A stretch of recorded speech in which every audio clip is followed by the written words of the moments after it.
Welcome to another episode of the 1%er podcast. My name's Ed Jaffa, and I'm joined by a very special guest today.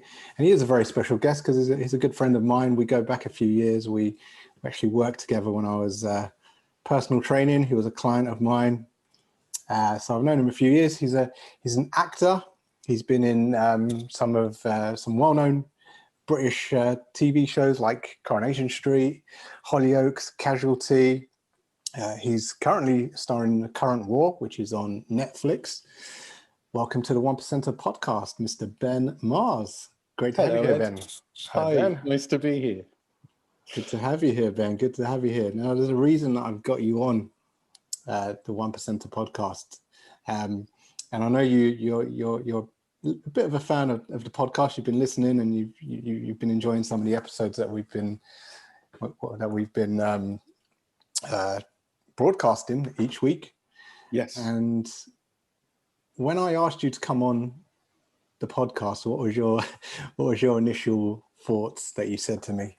Well, my first thought was Ed's made a terrible mistake here because I don't actually have a six-pack, and I thought, well, that can't be right. And but basically, we spoke about it, and kind of what happened to me over the last year or two, and I guess I've been through quite a bit, and I think some of the things I've gone through actually probably really relate to the sort of what people are talking about in order to sort of, whether it be fitness or whether it be succeeding in some ways. So I've been tested is how I'd put it. I think that's a great way to describe it. Ben has certainly been tested over the last 2 years now. I've been following his journey on Facebook. I'll hand over to you, Ben. Tell us what you obviously had a bit of an accident a couple of years ago, just before this whole pandemic thing kicked off. Tell us what happened. Well, I was having a nice weekend away. I was down on Dartmoor, which is a lovely part of the world, and I went to see a little wood out there called Wistman's Wood. And if you Google Wistman's Wood, you'll see kind of this incredible, weird-looking woodland. And I believe that Tolkien spent a bit of time out there when he was writing Lord of the Rings. And I freaking love that book and film. So that's why I went. Now, when you go to Wistman's Wood, you park up your car near a pub called the Two Bridges, and you go down a little path.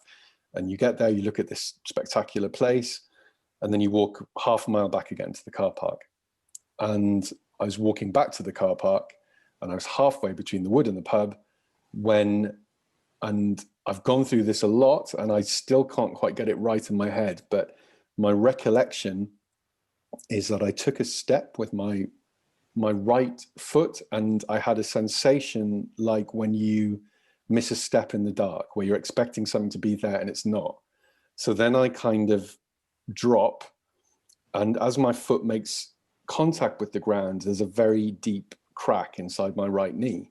So then I go onto my left leg, and the same crack happens, same thing, and I hit the ground very hard in a sort of a bit of a state of shock, as people generally are when they fall over.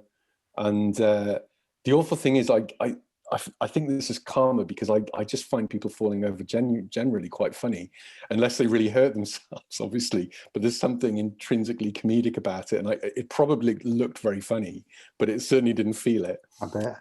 And as I hit the ground, I kind of managed to turn myself around, and I looked, and the only way I can describe it is that my knees were in the wrong place in my jeans. Yeah. So they were. One leg was straight, the other one was kind of bent, and the knees were all wrong, and they were way too high. Yeah. And my first thought was, I've somehow broken my knees. That's what I've done.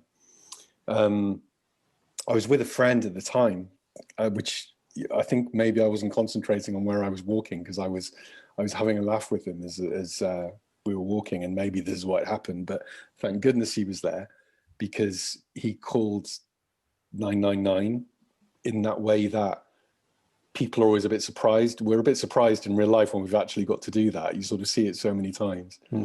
And he called 999, and all I can say was the pain I was in was some other level. It was excruciating, and there was a lot of yelling on my part. Then what happened is it took the ambulance about 50 minutes to turn up. I was in the middle of a moorland. I was really hot from walking, and there was another guy came along and he said, "You're right, do you want a coat or something?" And I said, "No, I'm actually boiling hot." And then what I discovered was that your body temperature goes down really quickly when you're on cold ground, cold wet ground in wind. It just plummets. So I got cold really quickly, and I wasn't kind of in the middle of nowhere. There was people walking around, but generally I just had to sort of sit there, kind of in a lot of pain, wondering what had happened. It was a big relief when they turned up. It was actually mountain rescue, which is way more embarrassing than I would have thought it would have been. It's like, you think that's quite cool, but it's kind of just really, I found it really embarrassing because there's so many people. Right. There was no helicopter, that would have been really embarrassing. But basically, they're amazing. Those people are amazing. They came marching over the hill with this incredible stretcher, and there was an ambulance crew there. They gave me morphine. I remember being asked, "Have you ever had morphine before?" And I said, "No, but this seems like a really good time to start." And it did help, I have to say. And yeah, it was a very surreal experience, just lying there, not knowing what had happened. Yeah. So when did you find out what had happened? What was the actual injury you sustained? Because it's quite a common injury, really, isn't it, amongst footballers? It's not something. Yeah, like so what had happened is I'd actually completely ruptured both of my patella tendons, which are the tendons that run from the kneecap to the shin. Footballers do get this injury quite a lot. Usually people, if they fall quite a way and they land on their feet, they have that injury. But for it just to happen is incredibly rare and a little bit unexplained. And so I was in hospital in Plymouth, and they told me, "This is what you've done. You need an operation to reattach your tendons." There's a little test that they do where if you can lie down and straight leg raise, your tendons are fine. If you can't, then that's how they worked it out, basically. So I had an operation. A few days later, I had about 4 or 5 days in hospital, and then my legs were like locked into these kind of braces, which just kept my legs straight all the time, with lots of very thick bandages around each knee. And I remember thinking, well, that's good. That's probably the worst over. Yeah. There was a plan to ambulance me back up to Newcastle because my parents are there, and I've got family there and I've got friends there. So I was going to recover in Newcastle because I couldn't really do much. So one day an ambulance arrived. They put me on a little narrow stretcher, literally strapped me into it, and I spent 8 hours driving up to Newcastle in the back of an ambulance. On a stretcher? On a stretcher, yeah. It was really weird. It's just really weird. But again, it's funny with all the way through this whole experience, each individual bit of it, you just kind of get on with it. And it's only when you look at all of it, you realize you've gone through kind of quite a lot. Yeah. So you kind of thought, okay, well, that's the worst over, but it actually wasn't, was it? There was more. No, there was quite a lot more. So I'm up in Newcastle now, and they take the bandages off from the operation, and my right knee hasn't healed properly. The wound hasn't closed. And they said, "Don't worry, that sometimes happens." It had mainly closed, but there was a bit of it that hadn't. And they said, "Don't worry, that happens, it's fine." And what happened over the next 2 weeks was this wound, and gosh, I hope no one's eating dinner or their lunch while they're listening to this, but this wound basically started to open up again. And it had a, what did they call? I can't remember what they called it now, but it looked like it was kind of overhealing. That was the look of it. And they started to kind of do things like kind of put sort of various chemicals in the bandages that would bring down swelling and reaction and all this stuff. And it didn't work, and it increasingly got worse. And essentially it became an open wound again. I was sent home for Christmas, and district nurses came round and changed the bandage every 2 days, because it was really active. The reaction was incredibly active, and I just needed these new bandages all the time. And then we're in this funny area where having an open wound on your leg is not good. It's not good because if you get an infection there, that's a bad situation. So then that anxiety starts to build. And it's at that time COVID hit the UK, and access to the NHS became much harder as they got sort of overwhelmed with that problem. So yeah, that led to the next stage, which was trying to close this wound on my leg. They decided they were going to do a skin graft. They took it from my thigh, and it all looked like it had gone really well. That's operation number 2. And then within 3 days, the same thing's happening, and they didn't know what to do. So I'm kind of lying around, and they decide to just start physio to try and get me going again as best I can, because the longer you lie there, the harder it is to get going. The leg muscles atrophy incredibly quickly. Like within about 5 days, they would sort of, I noticed how skinny my legs were after the. It's like we did all those squats back in the day, wasn't it? all gone, Ed. All gone. So yeah. So I was looking at my little skinny pins and these bandages, and eventually they worked out what the problem was. And the problem was that I was having a foreign body reaction to the sutures from the original operation. So my body thought there was some foreign body in there, and it was reacting by trying to push it out, but it can't because it's all right inside my knee joint. So even though my left leg had healed, the same thing was happening in that. My knees were really hot all the time, and that's a sign of reactivity happening under the skin. So I have another 2 operations right in the middle of COVID. So suddenly surgeons are looking like something from Doctor Who. They've got kind of these big gas masks on, and it's not that I minded, but it was a little anxiety again. Am I going to be okay? And 2 more operations, so there's 4 in total. So I had another one on my right knee, another one on my left knee, and they got the sutures out, and eventually I could start healing again. And that was almost a year after the original operation by the time that last operation happened. So intense. Wow. Yeah. And was it taking that long just because they were struggling to figure out what's going on here, or was that partly because of COVID as well? I remember you were saying the other day when we was chatting on the phone, like suddenly all of the medical care team that were meant to be looking after you were then called into the front line to deal with all the COVID patients. So you were kind of just left stranded, which I thought was. It was very, again, and they felt it too. So I had a really brilliant consultant called Mr. Kramer, and he worked out what was going on, but then he wasn't able to operate quickly. All the waiting lists became longer, and he ended up on the front line, sort of dealing with oxygen with COVID patients, which he hadn't done for 20 years. And so everything got slowed down. And of course, I'm looking at this wound, and the longer it's there, the more risk there is. And he told me that. Said, we need to get this closed. So one of the things they did is they put me on really strong antibiotics, which put me into a kind of, they made me feel almost constantly nauseous. And so I had a long period of time of a few months where I was lying down, filled with these nauseating antibiotics and quite a large amount of tramadol, because the pain in the knees was really something. So and I just had to wait. I had to wait. And your entire impulse is to get going, is to try and do something.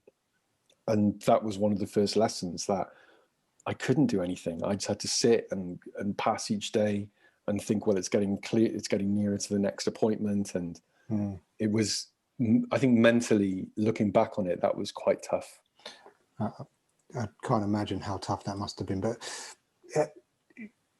that's one of the reasons why I've invited you on the 1% podcast. You know, we could argue, you know, what success looks like to some people is like making a lot of money, having a six pack, as you said earlier in the episode. But to me, you know, just to deal with a challenge like that over the last year with COVID going on, and you're just lying in a hospital with your knees open, you know, I think, you know, to me, I admire that, and you know, I applaud you for coming through that.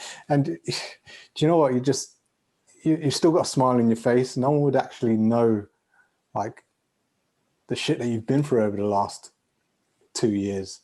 Yeah, and what I really admired was how you dealt with it mentally as well. Just you just kept your chin up. You got on with it. You really showed great strength. Tell us a bit about how you did handle the day to day, you know, the mental challenges that you were going through. How did you kind of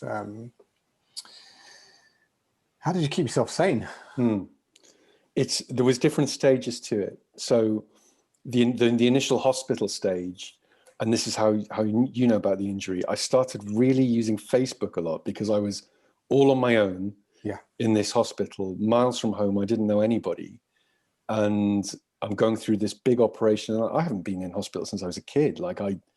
It's very weird to me, and I suppose I was quite frightened, because I didn't really know what this was, and there's a lot of trust involved in the people looking after you. But that first stage, because I felt the need to communicate with people, so I wrote these quite long Facebook updates where I was almost working my own thinking out. And the fact that those thoughts were able to be observed by others made me feel less alone in some way. Yeah. And it was, that was really helpful, like getting comments back. And so that was like the first bit. That was like the bit where I was in shock and I'd fallen and I was trying to orientate to what was going on. Yeah. It almost looked like a form of therapy for you, you were just journaling your thoughts in these, you know, these long Facebook posts. And yeah, it just looked like a form of therapy. I could tell that. Obviously this is challenging for you, but the way you're handling it is amazing. And the way you're just documenting it like this is just, it almost looked like it was therapeutic for you. I think it was, and there's something about going into hospital, I think, with it. Two things. If people don't know what's wrong with you, it's really frightening. When the people you're looking at to tell you what the diagnosis is, they're not sure. Yeah, the so-called experts. Yeah. It's kind of really, really frightening, actually. And another element of being in hospital, and this isn't a criticism of the NHS at all, I think it's just intrinsic in going into hospital, is that who you are as a person can kind of disappear a bit, and you just become a pair of broken legs and a mouth to take in food and drugs and a couple of eyes looking around. And I think in writing that stuff, it helped me kind of, I don't know what I was doing. There was something in there about the connecting to the fact I was more than that. I was a human being in this situation. And you know, the staff were lovely, but the staff are busy, and they often don't notice little subtleties in patients, and they maybe they can't operate and be effective if they do. So maybe that's why. But it was important for me to connect to that, and also as well, I for a while now I've been really interested, maybe because of my job, and my job is around storytelling, but I've been really interested in mythology. And I love myth, actually, and I think myth has an awful lot of, and by myth I mean kind of something like an old story that we talk about.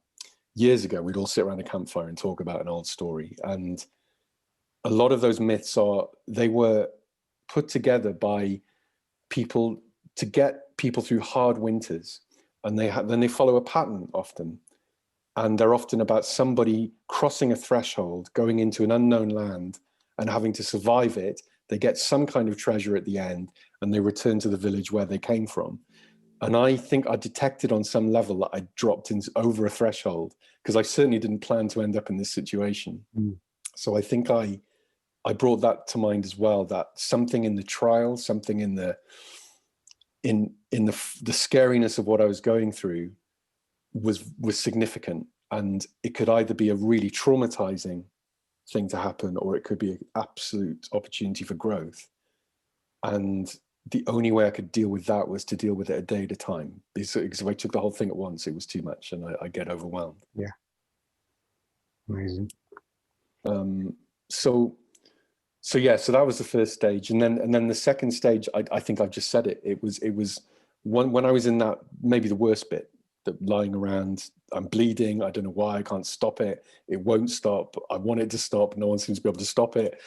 I went to just keeping it, just remembering it would pass. You know, I thought, this can't continue forever. And sometimes at night, I'd sort of think, God, what if I lose my leg? What if I lose my leg? And you know, I had some dark times, undoubtedly, but at the same time, there was a strange part of me, I suppose, the bit of me that wants to survive, the bit of me that understood I was going through a trial. And so how do I handle it properly? Well, I keep looking at the bright part of it. I don't dwell in the darkness of it. I keep my eyes fixed on the way out, on the exit, and sometimes I just had to hang around, and the exit would come closer just by time ticking closer. So and a big part of that, I think, was keeping connected with people as well. And, you know, I wasn't alone down there. I might have been the only one going through it, but I was connected as much as I could. So, yeah, I think that's it.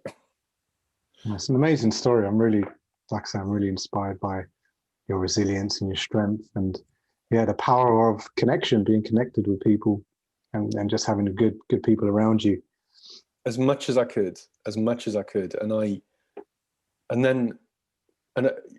suppose that once that operation was over, then it became a different thing. And then I've got like a physical feat ahead of me. I've got to learn to walk again. I've got to learn to, I mean, it's so strange to forget how to walk, but it turns out if you don't do it for a while, your body kind of forgets, and it doesn't. The physio told me this amazing thing about elderly people. She said sometimes elderly patients that she sees, when they hit a certain age, they forget how to turn over in bed. They forget because they don't do it.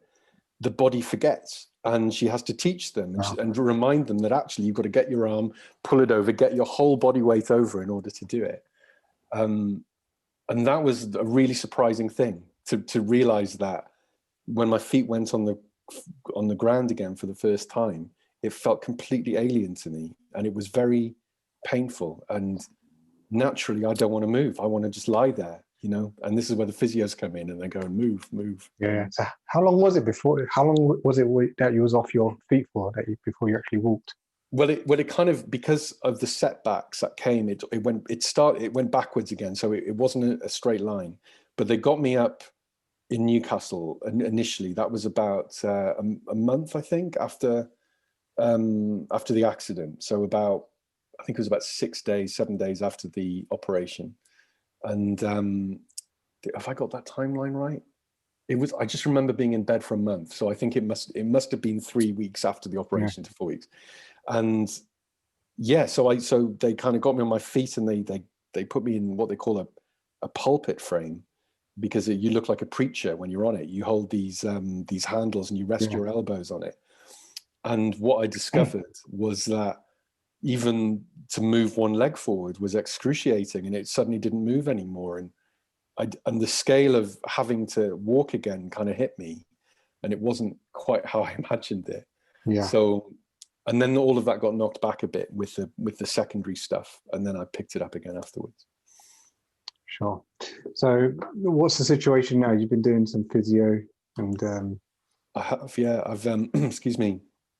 So going into physio, I think, as we were talking before the other day, and I talked about doing the reps and how you talk about doing the reps on the podcast. The physio is like the physical version of that. It's just doing the same thing and getting a little further each day. And it's madly frustrating, man. Like you just want to run and you can't. And you find it pretty quickly you can't actually. Like you try, and yeah, you need. So at first I was on a frame shuffling around, and then I was on crutches, and then I was on one crutch, and then I was on a walking stick, and now I can walk, I can get around, and I'm mobile. I can get upstairs, and I can come downstairs a little less gracefully than I can go upstairs. And I would say that's the physical side, but actually that thing about doing the reps, it's been with me all the way through the whole thing. Yeah. Like a day is a rep, just getting through the day and being okay at the other side of it and having done everything you can. That was another rep. And I didn't really realize it at the time. And you heard that in one of the earlier episodes of this podcast, right? I did, and it stuck with me. Do the reps. Do the reps. Yeah. Any area you want to be successful in, you just got to do the reps. Sometimes you got to do the reps that you don't particularly want to do, but it's just that consistent, repeatable action. It's so true. It's kind of almost disappointingly straightforward, isn't it? Because I think we want it to be more complex than that, you know? Well, we always seek, the human brain seeks complexity, doesn't it? It likes to be challenged, and often, often the most successful people are the ones that keep it simple. Yeah. They do the simple things often and do them well. So, my hero and lots of people's hero, Arnold Schwarzenegger, was a guy who's done the reps in every facet of his life over and over again. Love Arnie. Love Arnie in the way he talks about his success in doing the reps. Yeah. So it's that repetitive action, but also I suppose you could say having a goal. I was given a goal immediately. As soon as you have the accident, a goal pops up, which is like you want to be able to walk again. And it's a really primal goal. It's not I didn't have to think too hard about it or get into my head or visualize it too hard. You absolutely want to get walking again. Yeah. Which actually made the bits where that goal got further away more painful, but ultimately it stayed in my mind, and here I am at the moment, still improving, but most definitely walking. Good. It's amazing to hear. Ben, thank you so much for being my guest today on the 1% podcast. It's been great catching up with you. How can people get in touch with you, Ben? Have we got? Do you want to share your Instagram, your Facebook? Sure. Yeah. So, I've got a website which is benmars.net. Damn the Ben Mars, you've got benmars.com, but what can you do? And yeah, my Instagram is really Ben Mars, because I guess someone called Ben Mars got the other one. And you can follow me on Twitter as well, but I think I am at Mr. Ben Mars. But really Ben Mars on Instagram is probably the best place to go. Cool. So check out Really Ben Mars on Instagram, and benmars.net is the website. It is indeed. If anyone wants to get in touch with you. Yeah, that's the one. Ben, it's been amazing to have you on. Really nice to catch up with you. Thanks, thanks for being my guest on the 1%er podcast. Pleasure.